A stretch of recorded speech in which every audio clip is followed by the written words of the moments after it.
അത്യപൂർവമായ അല്ലെങ്കിൽ എല്ലാ അയ്യപ്പ ഭക്തരും കാത്തിരുന്ന ആ ദർശനം, ആ ശ്രീകൃഷ്ണ പരന്തിന്റെ ദർശനം അതിപ്പോൾ സന്നിധാനത്തിന് മുകളിൽ ഈ ക്ഷേത്ര ശ്രീകോവിൽ നട തുറന്ന മാത്രയിൽ അതാ ദൂരേക്ക് ആ കൃഷ്ണപ്പരന്ത് പറന്നു പോവുകയാണ്.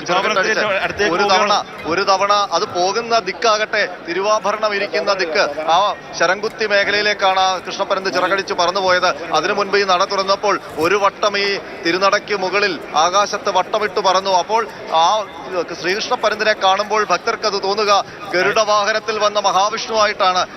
ആ ദർശനം കണ്ട മാത്രയിൽ 1000 ലക്ഷക്കണക്കിന് കണ്ഠങ്ങളിൽ നിന്ന് ശരണ മന്ത്രങ്ങളാണ് ഉയർന്നത്. ശ്രീകോവിൽ നട തുറന്നത് അത് ഈ കണ്ട അയ്യപ്പ ഭക്തരുടെ എല്ലാം ഹൃദയത്തിന്റെ വാതിലുകളാണ് തുറന്നിട്ടിരിക്കുന്നത്. ഇനി ആ വാതിലുകൾ അയ്യപ്പ ചൈതന്യം സ്വീകരിക്കാൻ വേണ്ടി കാത്തിരിക്കുകയാണ്.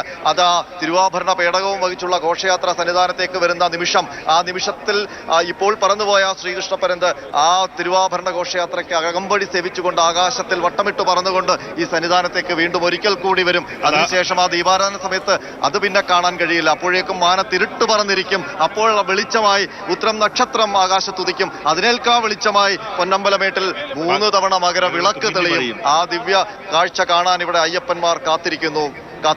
അതായത് ഈ ശ്രീകൃഷ്ണപരത്തിന്റെ മുകളിൽ വിഷ്ണു ഭഗവാൻ കടന്നു വരുമ്പോൾ മറ്റൊരു കാര്യം കൂടിയുണ്ട്. മാതൃസ്ഥാനീയമാണ്, അയ്യപ്പന്റെ മാതൃസ്ഥാനീയമാണ് വരുന്നത്. മോഹിനി രൂപത്തിൽ വരുന്ന സമയത്ത് ശിവനും വിഷ്ണുവും അങ്ങനെയൊക്കെയുള്ള കാര്യങ്ങൾ പറയുന്നത്. എന്തുതന്നെയായാലും വലിയ ഒരു വിശ്വാസത്തിന്റെ അടിസ്ഥാനത്തിൽ ആ തിരുവാഭരണ ഘോഷയാത്രയെ സ്വീകരിക്കാൻ വേണ്ടി കാത്തിരിക്കുകയാണ്. ഇനി വരാൻ പോകുന്നത് ഇവിടെ നിന്ന് തന്ത്രിയും മേൽശാന്തിയും നിയോഗിക്കുന്ന കുറച്ച് ആൾക്കാരുണ്ട്. അത് ദേവസ്വം ബോർഡിന്റെ നേതൃത്വത്തിലുള്ള ആൾക്കാരാണ്. അവരെല്ലാവരും തന്നെ താഴേക്ക് വരട്ടാൻ പഠിച്ചുകൊണ്ട് താഴേക്ക് ഇറങ്ങും. അതിനുശേഷം അവരെല്ലാവരും പോയി ഏതാണ്ട് 5:45 അവിടേക്ക് എത്തും. 5:45 കഴിഞ്ഞ് 5:50 ആകുമ്പോഴേക്കും ശരംകുത്തിയിൽ നിന്നും തിരുവാഭരണ പേടകത്തെ സ്വീകരിച്ച് മുകളിലേക്ക് വരും. 6:15 ആകുമ്പോഴേക്കും ഇവിടെ നമുക്ക് ഇപ്പോൾ ഈ പരട്ടാമ്പടിക്ക് താഴെ കാണുന്ന ഒരു പദ്ധതിയായിരിക്കില്ല.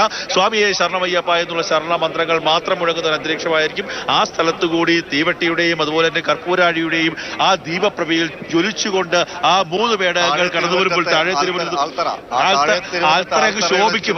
2 സൈഡിൽ, ഒരു സൈഡിൽ ഒരു ഭാഗം താഴി തീവട്ടി, അങ്ങനെ ആ ആലെന്ന് ശോഭിച്ചു നിൽക്കുന്ന ഒരു കാഴ്ച.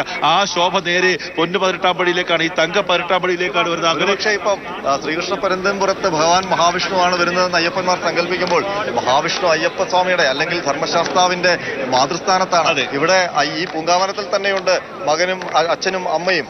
നിലയ്ക്കലിൽ മഹാദേവൻ വാണരുളുന്നു, അത് അച്ഛന്റെ സ്ഥാനത്താണെന്നാണ് പറയുന്നത്. പടിഞ്ഞാറോട്ട് ദർശനം മഹാദേവന്, കിഴക്കോട്ട് ദർശനമായി പള്ളിയറക്കാവിലമ്മ. അതിന് തൊട്ടടുത്ത് നിലയ്ക്കലിൽ തന്നെ മഹാദേവ ക്ഷേത്രത്തിന് തൊട്ടപ്പുറം മാറി പള്ളിയറക്കാവിലമ്മ, അത് മോഹിനി രൂപത്തിൽ നിൽക്കുന്ന മഹാവിഷ്ണുവാണെന്നാണ് സങ്കല്പം. ആ മോഹിനി രൂപത്തിലുള്ള പള്ളിയറക്കാവിലമ്മയ്ക്ക് ഒരു സങ്കടഭാവമാണ് നൽകിയിരിക്കുന്നത്. കിഴക്കോട്ട് ദർശനമെങ്കിലും സങ്കടഭാവമാണ്. അതിന് കാരണം പറയുന്നത് ഭഗവാൻ ഈ മണികണ്ഠൻ ജനിച്ചു കഴിയുമ്പോൾ ഇരുവരും ചേർന്ന് പമ്പാ നദിക്കരയിൽ ആ കുഞ്ഞിനെ ഉപേക്ഷിച്ച് പോവുകയാണ്. അപ്പോൾ പന്തളൻ രാജാവിന് മണികണ്ഠനെ എടുത്ത് വളർത്തേണ്ട ഒരു ദൗത്യം ആ കുഞ്ഞിനുണ്ട്. അതുകൊണ്ട് അവർ ഉപേക്ഷിച്ച് പോകുമ്പോൾ എന്തായാലും ഭഗവാൻ വിഷ്ണുവാണെങ്കിലും മോഹിനി രൂപത്തിൽ മാതൃരൂപത്തിലാണല്ലോ. അപ്പോൾ ആ അമ്മയ്ക്ക് എല്ലാ ദൗത്യവും ആ ഭഗവാന്റെ ദൗത്യമൊക്കെ അറിയാമെങ്കിലും ആ അമ്മയുടെ മനസ്സ് വേദനിച്ചിട്ടുണ്ട്. അതുകൊണ്ടാണ് പള്ളിയറക്കാവിലമ്മയ്ക്ക് ആ ഒരു വിഷാദഭാവം ഉണ്ട് എന്ന് പറയപ്പെടുന്നത്. ഏതായാലും പൂങ്കാവനത്തിൽ അച്ഛനും അമ്മയും ഉണ്ട്. ശബരിമലയിൽ തിരുവാഭരണ ഘോഷയാത്രയെ വരവേൽക്കാനുള്ള ഒരുക്കങ്ങൾ നടക്കുകയാണ്.